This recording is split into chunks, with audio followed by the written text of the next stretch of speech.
शिवसेनेचे आमदार अर्जुन खोतकर आणि त्यांचा मुलगा अभिमन्यू खोतकर यांना जीवे मारण्याची धमकी मिळाली। इंस्टाग्राम अकाउंटवरून शिवेगाळ करत गोळ्या घालण्याची धमकी देण्यात आली।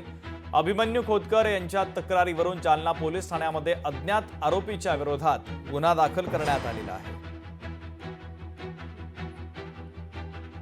असल्या कुठल्याही धमक्याला घाबरणारे आम्ही नाहीत। जे धमक्या देतात त्यांना निश्चितपणे सरळ करू।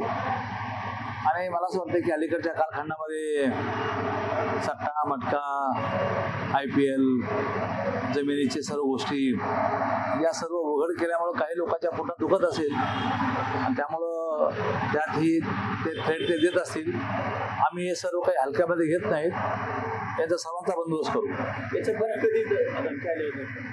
हा मग येत होते, पण असं आम्ही हे घेत नव्हतो, सिरियस घेत नव्हतो। पण आता सिरियस घेऊन निश्चितपणे सर्वांचा बंदोबस्त केला जाईल। लोकशाही मराठी ऐका, पहा, जागरूक रहा।